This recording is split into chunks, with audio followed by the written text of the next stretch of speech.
This is a story about creation, not the creation of the universe, nor the creation of the stars, not the creation of the solar system,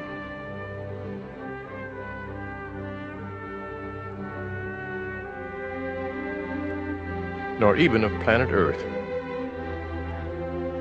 but the creation of a nation through one single man whose remarkable destiny was to father a nation of people, which was to serve a very special purpose, planned from the beginning of time by Jehovah, the Lord of creation, to fulfill his plan for the establishment of his promised kingdom on earth.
I am E. Raymond Capt, biblical archaeologist and research historian. Of such paramount importance was the man Abraham, that all of 15 chapters of Scripture are devoted to his history and that of his descendants. He lived in or near a town called Ur, in a well-watered agricultural area that the Bible calls Chaldea.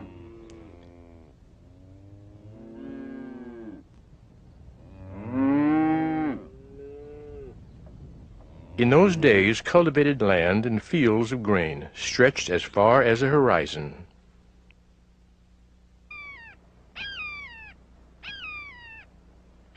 But today, Chaldea, now southern Iraq, is only desert, dust, and sand, those ancient fertile fields long since gone.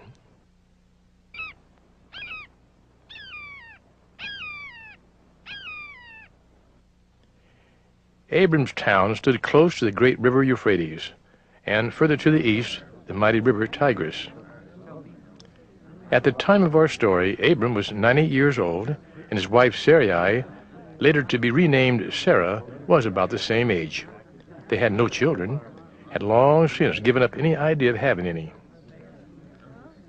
Abram was in reality a wealthy cattle rancher, but lived life as does a modern Bedouin, moving from place to place in search of fresh grazing for his extensive herds. But Abram's peaceful lifestyle was to change, and change dramatically, for he had received instructions from God to leave the area and migrate northward to a town called Haran in present-day Syria. Here Almighty God came to Abram in a vision and said, I will make of thee a great nation, and I will bless thee and make thy name great. And thou shalt be a blessing. And I will bless them that bless thee, and curse him that curseth thee. And in thee shall all the families of the earth be blessed.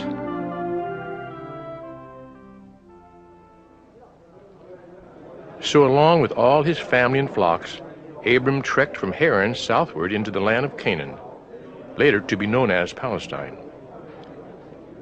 There can be no doubt that Abram was indeed very specially chosen, for few have had the great privilege of conversing with the Almighty as had Abram. Some years later, God again spake with Abram and said, I will make thy seed as the dust of the earth, so that if a man can number the dust of the earth, then shall thy seed be numbered. But Abram complained that he and his wife were old, and he had no seed. Thus God said, Look now toward heaven, and tell the stars if thou be able to number them. So shall thy seed be.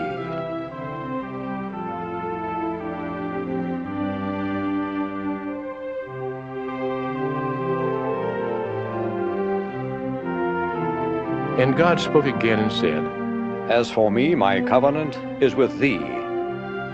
Thou shalt be called a father of many nations, neither shall thy name any more be called Abram, but thy name shall be Abraham. For a father of many nations have I made thee, and kings shall come out of thee. And I will establish my covenant between me and thee, and thy seed after thee, for an everlasting covenant. So here, recorded in the Scriptures, is the birth of a new nation of people from one devout man, who, although meticulous in obeying the commandments of the Lord, even to the sacrifice of his own son, though this was halted by God at the last moment, was yet human enough to doubt certain aspects of God's revelation to him. Abraham's wife Sarai is described in the Bible as being an outstandingly beautiful woman. Indeed, she made quite a stir when she was presented at Pharaoh's court. But later, when she overheard the angel's message to Abraham that she was to have a child, Sarah laughed to herself in disbelief. Although she was far past the age for childbearing, God promised Abraham that she would indeed have a child, that afterwards she would have her name changed from Sarai to Sarah. For as God said to Abraham, Sarah shall be a mother of nations. Abraham's skepticism was so obvious, he and his wife being in their 90s, that God gently chides him and says, Is anything too hard for the Lord? Some years earlier, because she was too old to bear children, Sarah, in accordance with the customs of that time in the Middle East, had given her handmaid Hagar, an Egyptian girl, to her husband, in the hope that she might provide a male heir that Abraham so desired. In due time, Hagar conceived and presented Abraham with a son, whom they called Ishmael. Ishmael was to be the ancestor of 12 princes, and from whom are descended the Arab nations of today. However, God's promises were not with Ishmael, but with Abraham and Sarah's miracle child Isaac. When Isaac had grown into manhood and was ready for marriage, Abraham made it very clear to him that he was not ever to marry into the Canaanite element in order to keep the bloodline clear of contamination. So Abraham sent his chief steward to his distant relatives to find a wife for Isaac. And he came across a young girl drawing water for her father's flocks. Her name was Rebekah, and the Bible describes her as being very fair to look upon. As soon as Isaac saw Rebekah, it was love at first sight, and soon they were married.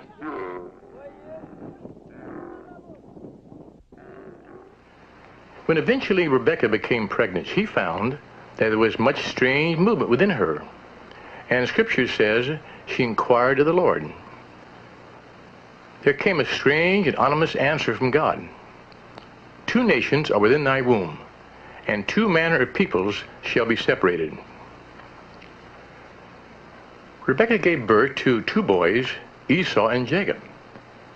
But even before their birth, they struggled with each other and were at enmity. And so it has continued even up to this present day. Esau was born only minutes before Jacob, and thus should have received the birthright. But God's plan for the development of his nation was to be through Isaac's son Jacob. Perhaps through divine foreknowledge, God knew that Esau was going to marry Canaanite women, which was clearly in disobedience to God's law for his people. Unaware of his destiny, Jacob, with the assistance of his mother, Rebekah, contrived to trick his aged father into bestowing the birthright upon himself. In those far-off days, once a paternal blessing had been given, it could not be revoked or passed to another. Isaac was then well past 100 years of age and had become feeble and blind. He had apparently forgotten God's promise that the younger son was to receive the blessing. But Rebekah had not forgotten, and when overhearing Isaac planning to bless Esau, ordered a reluctant Jacob to deceive his father by posing as Esau, who was away hunting. Rebekah, fearful that Esau would receive the blessings, felt that she must help God out. thus conceived this plan that she and Jacob then put into practice. Blinded perhaps by mother's love for her favorite son, perhaps she momentarily forgot that the Almighty needed no help from her. Or maybe she felt that she was stopping her husband from disobeying God. When Esau found out that he had been cheated, he threatened to kill Jacob, who fled for his life. Only many years later did the two brothers meet in somewhat happier circumstances. One might be inclined to sympathize with Esau on account of Jacob's double dealings. Yet despite this weakness of character, it was to be from Jacob that the special nation was to descend. Jacob, now isolated from his family home on a journey from Beersheba to Haran, on a long trek through rugged country, lay down to sleep in the open, resting his head on a convenient stone for a pillow. He had the strangest of dreams. The book of Genesis tells the story.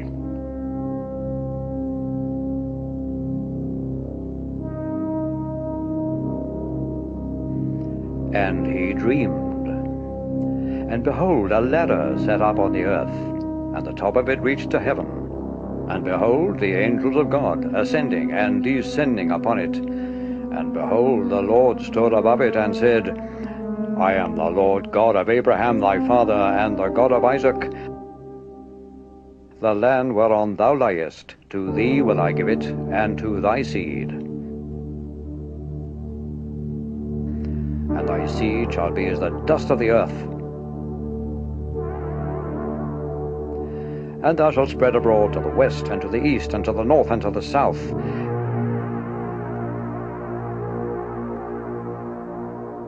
And in thee, and in thy seed, shall all the families of the earth be blessed.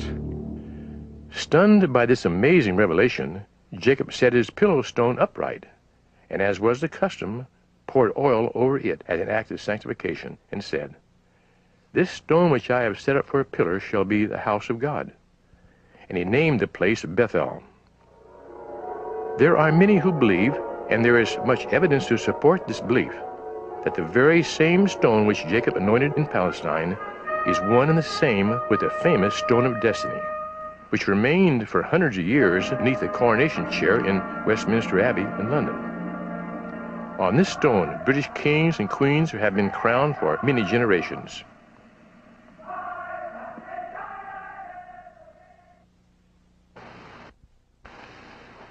This stone has a very ancient history. It is believed to have been brought away from Jerusalem by the prophet Jeremiah in the face of the advancing Babylonians, who captured and sacked the city. It was taken via Egypt to Ireland, thence to Scotland, and finally to England. Since the coronation of Queen Elizabeth II, it has been returned to Scotland and now resides in Edinburgh Castle, from whence the Scots allow it to be returned to Westminster Abbey in London for any future royal coronation. Jacob's dream of the heavenly ladder was not the only strange experience he had. The book of Genesis tells of him wrestling all night long with an angelic being. Now, whether this story is allegorical or factual, we don't know. But the result was that God changed Jacob's name to Israel, meaning a prince with God, or a ruler with God. Finally, Jacob arrived at his uncle's ranch at Haran, where he immediately falls in love with the younger of Laban's two daughters, Rachel. In time, Jacob marries both girls and raises a great family of 12 sons and one daughter.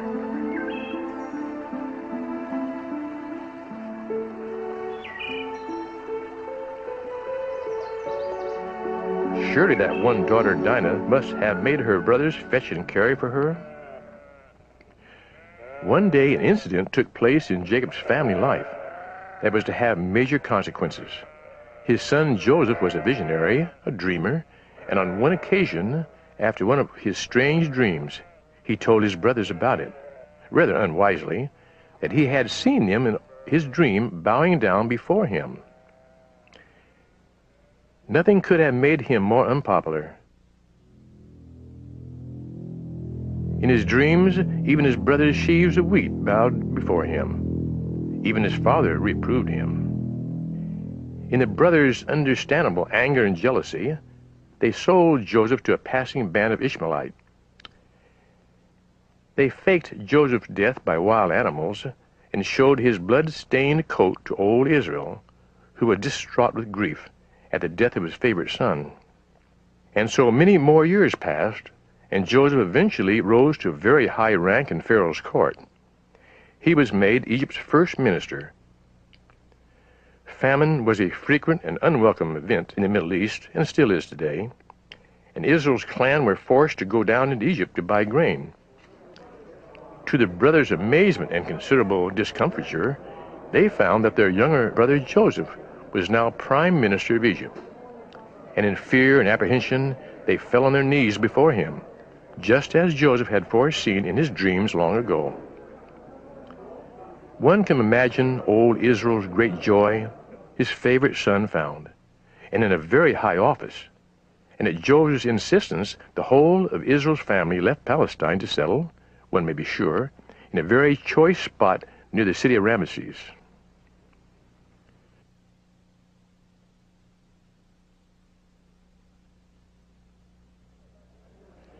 Old Israel lived a further 15 years in Egypt, but being aware that his end was near, called his sons to him to bestow the patriarchal blessings on them, this being the custom in those days. To Joseph he gave the firstborn portion. Then he blessed Joseph's two sons born in Egypt, Ephraim and Manasseh, saying, "Let my name be placed on them." Thus they both received the honorary name of Israel. In this Dutch painting, Jacob places his right hand on the head of the younger boy, Ephraim, instead of where it should have been on Manasseh, the elder. Joseph objected, imagining that the old man had made a mistake. But Israel confirmed his action, saying, "Manasseh shall be a great nation, but the younger brother shall be greater, and his seed shall become a multitude of nations." The story of the nation of Israel's sojourn in Egypt for about 400 years, and their time of slave labor under successive pharaohs is well known, as is their dramatic escape from bondage in Egypt under the leadership of Moses.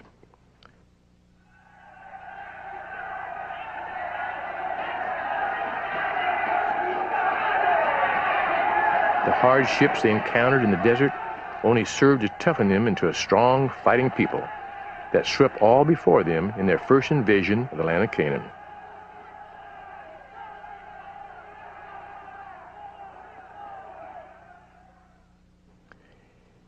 Israel was officially formed into a kingdom in 1020 BC by the prophet Samuel. And when the people clamored for a visible king to be like the surrounding nations, Samuel anointed Saul to be king over Israel. Although he defeated many of Israel's enemies, King Saul proved less of a decisive ruler than Samuel had hoped. Then there appeared in the story of Israel the young shepherd David. Saul was the people's choice, but David was God's choice, and he is anointed king over Israel by the prophet Samuel. Although often depicted as a little boy, David must have been well over 6 feet tall, as he was able to wear Saul's own armor. And Saul, as the Bible says, stood head and shoulders over the men of Israel.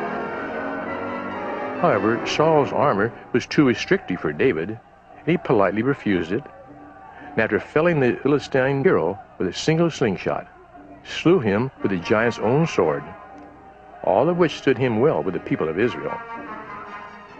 Saul came to a humiliating end on Mount Gilboa, when he committed suicide there, accompanied by his faithful armor-bearer.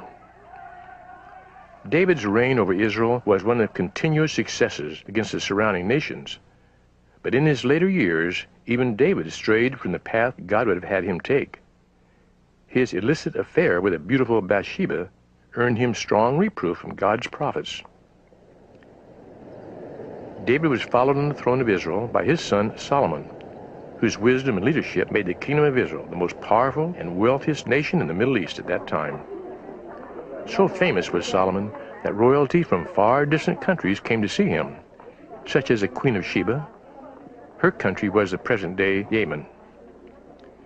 However, total power invariably corrupts, and as the Bible records, Solomon did evil in the sight of the Lord in the latter days of his reign. Solomon's fame and power proved irresistible to too many foreign women, and their admiration turned him from the true path of righteousness. He allowed them to sacrifice to their own pagan gods, neglecting the worship of the one true God of Israel. These are some of the household gods excavated in Palestine, dated of the time of Solomon. Moloch was one of the heathen gods of the Ammonites, and some of the people of Israel went so far as to even sacrifice their own children to this evil fire god. Thus far had Israel departed from the Lord, and his words to Solomon were grim in the extreme. Forasmuch as thou hast not kept my covenant and my statutes which I have commanded thee, I will surely rend the kingdom from thee. On the death of Solomon, his son Rehoboam ascended the throne. His very first act was to call all Israel to him at Shechem, of which little now remains but these ruins, to ratify his succession to the throne. Jeroboam, who had been a labor foreman under Solomon, asked the young king Rehoboam for assurances that the burden of heavy taxation would be made lighter. Northern Israel's demand was no taxation without representation. But this demand was angrily rejected. From this moment, the nation of Israel was divided into two separate kingdoms, the northern kingdom of Israel and the southern kingdom of Judah. 10 of the 12 tribes refused to accept Rehoboam as king and elected Jeroboam, their spokesman, then crowned him king, who made his capital city Samaria, now a ruin, in the northern part of Israel. But 2 of the tribes accepted Rehoboam as their ruler and continued to live in and around Jerusalem, and together with the small tribe of Benjamin formed the southern kingdom of Judah. This is how the city would have looked at that time. The northern kingdom acquired the ancient Canaanite city fortress of Megiddo, where the people departed even further from the law of the Lord. To the distress of many of Israel's holy men, they allied themselves with the worship of Baal, Dagon, Ashtoreth, the mother goddess of Baal. Prophet after prophet warned Israel of the dire consequences of this idol worship, but these warnings fell on deaf ears. "We are weary of your warnings," said the people, and little by little, the morals of this once great nation began to deteriorate. And it was at this time that the prophet Elijah had a great and successful confrontation with the priests of Baal, and Israel once again returned to the Lord's way, for a time. But only too soon Israel returned to its old evil ways of idol worship, and a grim warning was issued by the prophet Elijah to the house of Jeroboam. You have made yourselves other gods to provoke me to anger.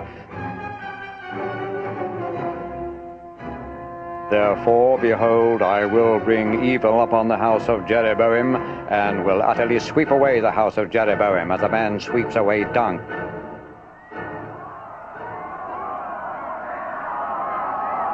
Yet it was not only Jeroboam's reign that was to come to a violent end. An even more grim prophecy foresaw Israel's end in Palestine by the Syrian army by way of Elijah's stark warning. Henceforth the Lord will smite Israel as a reed is shaken in the water, and will root up Israel out of this good land which he gave to their fathers. And he will scatter them beyond the river Euphrates, because they have made their idolatrous symbols, provoking the Lord to anger. Time after time, Israel was warned about their evil ways. Hosea was another prophet in the 8th century B.C. who foresaw the ultimate fate of the nation. He wrote, And now they sin more, and make for themselves molten images, idols skillfully made of silver. They sacrifice to these. In disgust, the prophet Hosea wrote, Men kiss calves. Therefore they shall be like the morning mist, or like the dew that goes early away, like the chaff that swells from the threshing floor. These heathen altars were discovered at Byblos on the Lebanon coast, and although not in Israel's own territory, they are similar to many put up in Israel's northern kingdom. and were a source of great distress to Israel's men of God. So despite the continual warnings from the prophets of Israel, the people had strayed far from the original concept of a special nation chosen by the Almighty to serve his purposes. Thus he used the Assyrians as a rod of chastisement for a long period of time, and he used other nations as well. This period is called in the Bible the 7 times punishment, which was to last 2,520 years, a period which ended about 200 years ago. And the heathen shall know that the house of Israel went into captivity for their iniquity, because they trespassed against me. Therefore I hid my face from them, and gave them into the hand of their enemies. So fell they all by the sword. So the Assyrians came down like a wolf in the fold, and easily overran the armies of northern Israel. And many thousands were carried away into Syria as slave labor, and to act as buffer states on Assyria's borders against outside enemies. This invasion of Israel had a double purpose. For Assyria had long cast covetous eyes on the riches of Egypt, and only the now divided nation of Israel stood in their way, a nation now weakened and easy to plunder. The first deportation of Israel from Palestine came in 745 BC, when Tiglath-Pileser, or King Pul as the Bible calls him, led his army south and conquered much of the northern Israel, and most of the tribe of Manasseh, whose territory was on the east side of the river Jordan. The second book of Kings recorded that the army of Assyria transported large numbers of northern Israel as captives to Harlah and Habor and the Gozan area. The exact location of Habor is unknown, but Tel Halah, which existed as far back as 1500 BC, could well be the Halah of the Bible. Gozan could be the modern river Guzana, a small tributary of the Euphrates. Northern Israel was not only transported into what is now Syria, but also much further to the east, to Media, a country between the Caspian Sea and the Persian Gulf. Tiglath-Pileser would have been surprised had he been told that his military conquests, recorded on clay tablets, would end up in the British Museum 2,500 years later. These tablets are part of the Royal Assyrian Annals and State. I received tribute from Menahem of Samaria. Like a lone bird he fled, then submitted to me. By this time, much of Israel's territory was under Assyrian domination. Israel was now a conquered people. The prophet's visions were now concrete reality. On his return from his attack on Egypt, the Assyrian king Sennacherib besieged the Israelite city of Lachish. This is part of its ruins.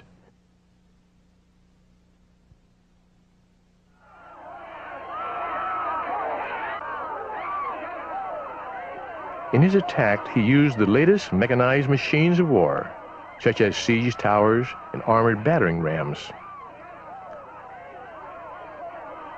His treatment of captured Israelites was cruel in the extreme.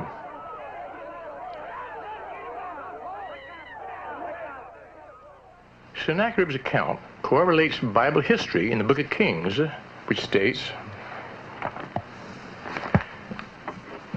"And as for Hezekiah the Judean, who did not submit to my yoke, 48 of his strong walled cities I besieged and took, 200,150 people, male and female, horses, mules, asses, camels, cattle, and sheep without number.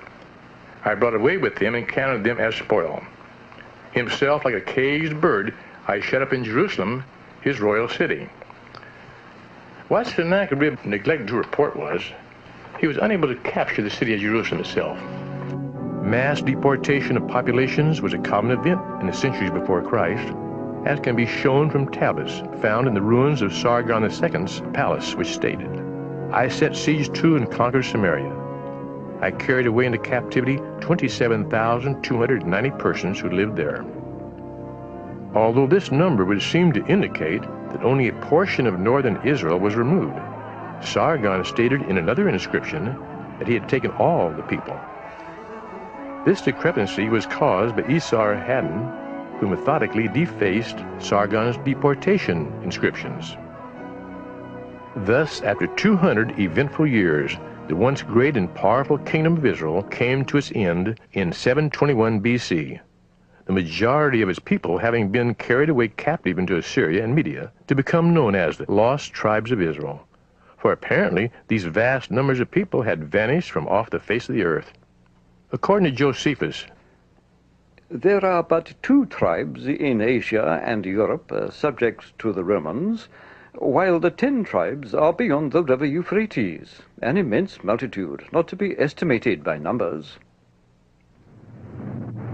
When Assyria in its turn fell to the now powerful forces of Babylon in 612 BC, it gave no comfort to the city of Jerusalem, and indeed the Babylonians captured and sacked the city of Jerusalem in 586 BC. Most of the remaining inhabitants, together with King Zedekiah and the royal house of Judah, were all taken captive to Babylon, thus fulfilling God's warning to them, as recorded in the book of Leviticus, that they would receive the same treatment as the northern kingdom, which was already in exile. Eventually, Babylon itself fell to the Persians, and today is a ruin, a curiosity for passing visitors to see.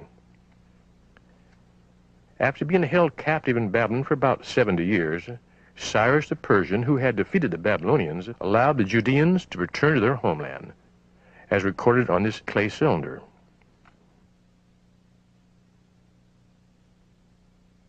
While a few who enjoyed the life in Babylon stayed there, the vast majority, in groups and families, moved way up northwest up the course of the river Euphrates and never returned to Jerusalem.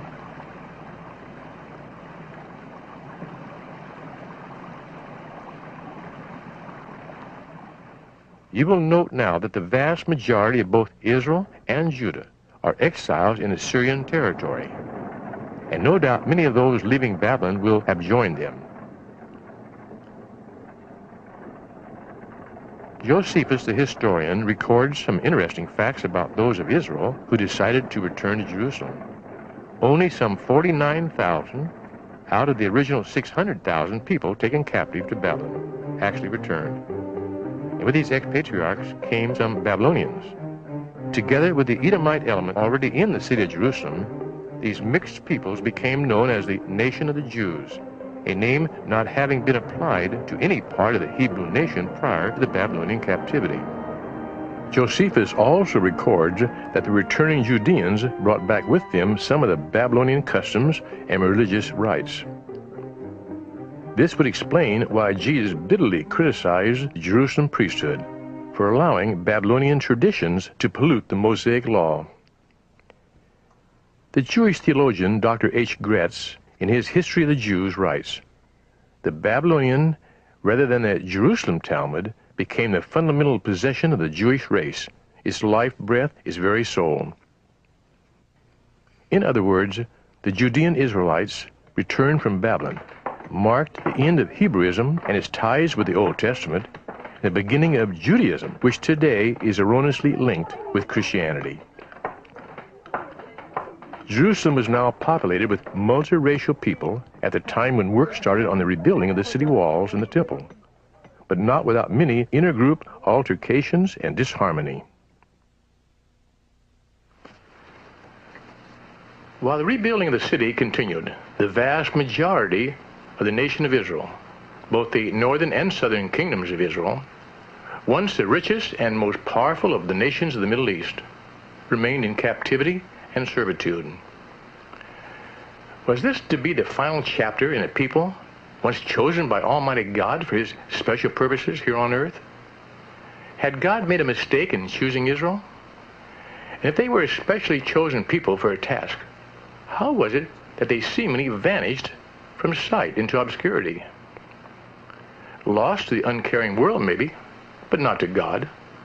The Almighty knew Israel's past, present, and future, and did her pre-planned destiny. Overlooked by many of today's theologians, the so-called minor prophets, Hosea and Amos, foretold the captivities of Israel, but also prophesied that they would not remain lost, but would eventually be restored as a nation. If secular historians have found no mention of Israel in ancient records, the reason is very simple. Their various captors did not call them by their original name, but devised their own names for them. One example of this can be seen in the Assyrian Gallery in the British Museum. This is the black obelisk of Shalmaneser III of Assyria. On one section of the obelisk is a pictograph of King Jehu of Israel paying tribute to Shalmaneser. And the inscription reads, "The tribute of Eah of Beth Cumri." That is, the tribute of Jehu of the house of Omri. Omri was one of the kings of northern Israel, and the Assyrians knew them as Beth Cumri, or house of Omri. Although the Assyrians continued to call captive Israel by this name, Israel continued to call themselves by their old and ancient name, Beth Isaac, or house of Isaac. This name was also well known to the Assyrians, but they rendered it Iskasa, or Sakasini, Saka from Isaac, or Isaac's sons. We know the word today as Saxon. Since the scriptures state that captive Israel would not remain lost forever, I will repeat the question: what happened to them? Our first clues as to the ultimate fate of dispersed Israel was found by archaeologists excavating the ruins of Sargon II's royal palace at Nineveh. They were in the form of cuneiform tablets and were uncovered about a century ago. They were translated by Professor Waterman of Michigan University, but their relevance to Israel was completely overlooked at that time owing to their complete disorder, lying as they were among some 1,400 other texts. One tablet dated 707 BC referred to a people called Gimira who were living in an area into which Israel had been placed by the Assyrians earlier. The name Gimira is evidently a corruption of Assyria's name for Israel, Qumri. The tablets were reports from an Assyrian frontier post, reports which were forwarded to the king, and which stated that the forces of Urartu, that is, Ararat, enemies of Assyria, were mounting an invasion south of Lake Urmia in Media, an area where captive Israel had been placed. The report read, "When the king of Urartu came into the land of Gimira, his army was routed." Routed, obviously, by the local inhabitants, the Qumri or Gimri. So now we know that Israel, far from being a cowed or captive people, were beginning to assert themselves. The report also stated that these Gimri, as they were then called, made a counterattack, invaded Urartu, and captured all their military commanders. These cuneiform tablets not only confirm the findings of the various archaeological excavations, but they also identified the people who were responsible and where they came from. Another and later report stated that in the second year of the Assyrian king Esarhaddon, 670 BC, a sizable number of the Gimri rose in rebellion under their leader, Tuespa. And when the Assyrian army pursued them, they retreated westward, and although some were captured, the bulk of the people migrated westward, the vanguard of Israel's movement toward the west. So militarized had Israel now become that they invaded Lydia in Asia Minor and captured the town of Sardis in around 615 BC, and again in 600.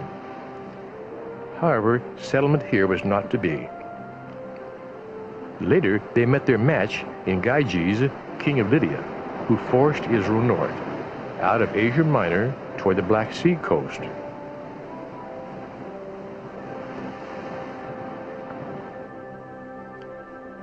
Many of Israel crossed the Black Sea and settled in the Crimea, where there are gravestones with Hebrew biblical names on them. Most, however, encircled the coastlands and arrived in the area which is now the Ukraine. Quoting from the book of Ezra, "And whereas thou sawest that he gathered another peaceable multitude to him, these are the 10 tribes which were carried away prisoners out of their own land in the time of Uzziah the king, whom Shalmaneser, the king of Assyria, led away captive. And he carried them over the waters, that is, the river Euphrates, and so they came into another land. But they took this counsel among themselves, that they would leave the multitude of the heathen, and go forth into another country, where never mankind dwelt, that they might there keep their statute which they never kept in their own land. and they entered into Euphrates by the narrow passages of the river. For the Most High then showed them signs, and held still the flood, till they were passed over. For through that country there was a great way to go, namely of a year and a half, and the same region is called Arsereth. Arsereth is the region just to the west of the Black Sea. Israel had entered Europe.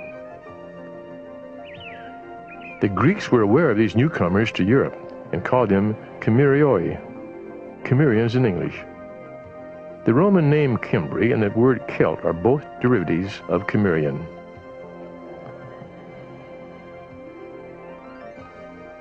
After the forces of Babylon had conquered the once great Assyrian Empire, they then invaded that part of Media the Gimiri, who had not escaped, had settled.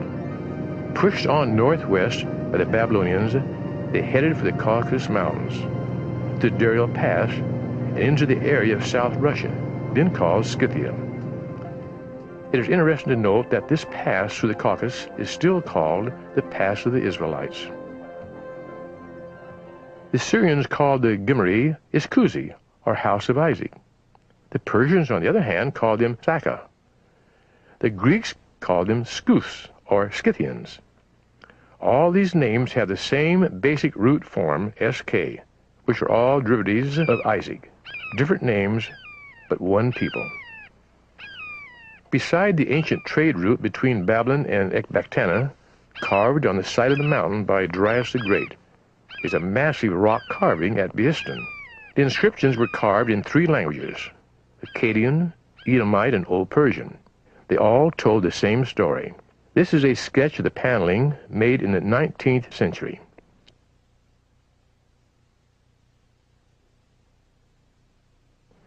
They show that the Babylonian Akkadian name of Gimri was written Saka on the Persian inscription, proving that the Gimri and the Saka were the same people.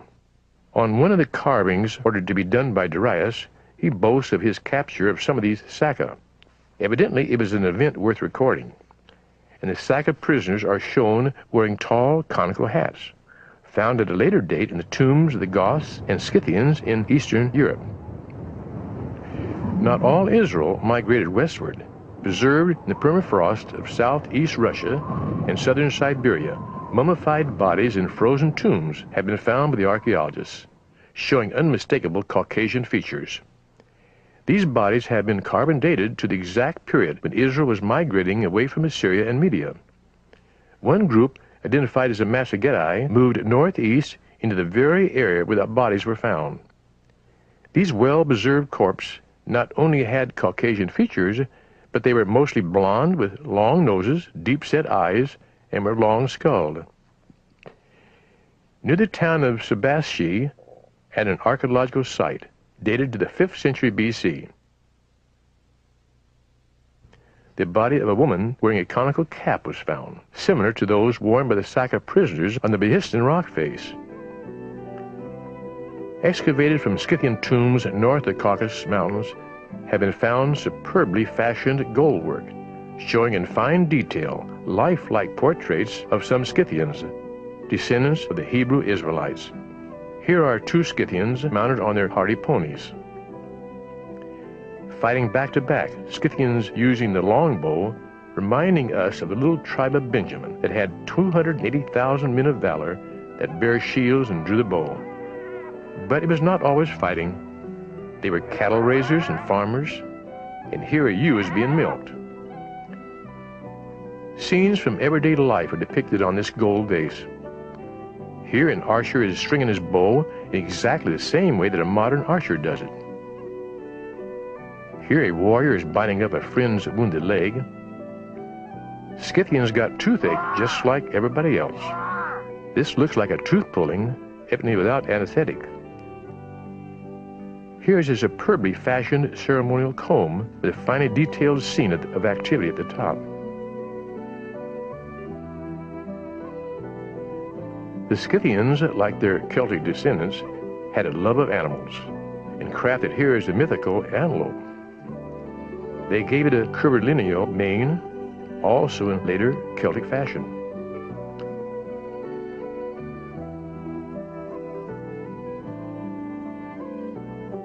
Horses played a major part in the life of the Scythian, as they did in the opening up of the American West.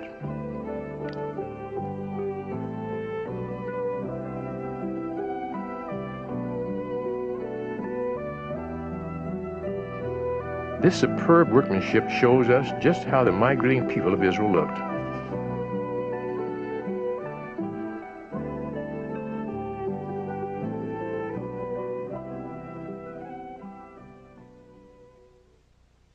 Now to get back to the tracing of the lost tribes of Israel, so-called. Under mounting pressure from the Medes and Persians, these Scythians, the eastern branch of the Israel people, moved northwest, coming into contact with the western group, the Cimmerians, also Israel, who had settled for a time in the Carpathian region. But their original kinship, lost during the ensuing centuries, inevitably brought on battles between the two groups.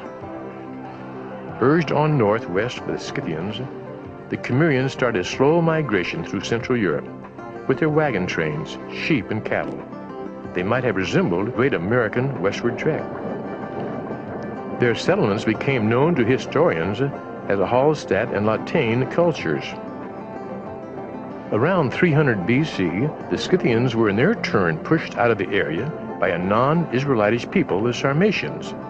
And like the Cimmerians, the Scythians also migrated slowly northwestward along the river valleys of the Dnieper, Don, and Danube, following the setting sun toward new lands they were not even aware of on the coastlands and islands of northwest Europe and the Baltic Sea. As they reached these northern coastlands, they settled in scattered groups, possibly in some instances, into their original tribal families. Although called Germanic tribes by the Romans, they were so called so as not to confuse them with the Sarmatians, who now occupied Scythia. The Romans named them Germani, from the Latin word genuine. We know them today as Angles, Saxons, Jutes, Danes, and Vikings. The Celts, for the most part, moved across France and Belgium into Britain to form the bedrock of the British race. Some remained in France to be known as Gauls. Some went as far south as Spain to be known as Ibrius, the Gaelic name for Hebrews. Spain today is known as the Iberian Peninsula. Many of the latter migrated into Ireland, where they became known as Scots, so named from their Hebrew ancestors, Scoda. Large numbers of them later crossed over into northern Britain to establish the nation of the Scots in what is now Scotland. One might wonder if any of these migrating Israel people were aware of their ancient origins, that they were descendants from the house of Israel, the Old Testament. The Scots were aware. The Scottish Declaration of Independence, drawn up in 1320 AD, not only contains a record of the origin of the Scots, but tells of their previous migrations. It states that the Scots came to Scotland by way of Scythia 1,200 years after the people of Israel crossed the Red Sea to their new home in the west. Between 450 and 600 AD, the Angles and Saxons from the continent merged together and moved across the English Channel into southeast England. Many taking English wives, merging into the Celtic nation. Angles, Saxons, Jutes, Danes, and Vikings, all one family, but with different names. Vikings from Norway and Denmark and from the Baltic coast moved south into France and became known as Norsemen or Normans, who under William of Normandy, or William the Conqueror, invaded southeast England, thus mixing Norse blood with the Anglo-Celtic, to the latter good of the British race.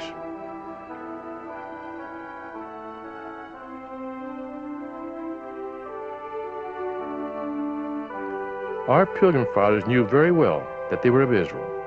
They called themselves the seed of Abraham, God's servants, the children of Jacob, and his chosen. Today, the world has its eye on America. Centuries ago, the Pilgrim Fathers spoke deliberately of the future destiny of Israel-America. Thomas Jefferson concluded his second inaugural address with these words: "I shall need the favor of that being in whose hands we are, who led our fathers of Israel of old from their native land and planted them in a land flowing with all the necessities and comforts of life." Benjamin Franklin and many other men who founded our nation believed that God was intimately involved in the events of American history, that divine providence was the force that moved the people of the United States to liberty. They founded this nation as a Christian nation. They based their laws on biblical law.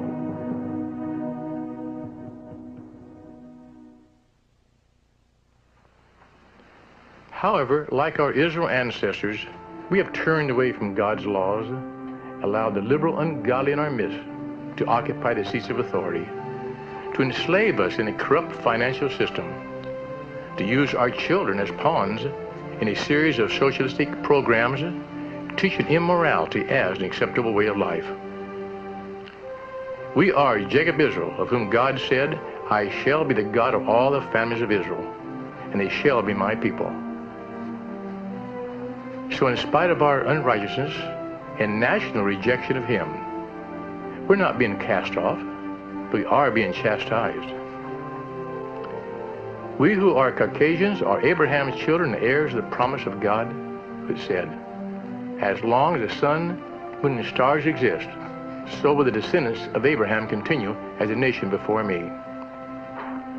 We should thank Almighty God that we are a nation, created for his divine purposes.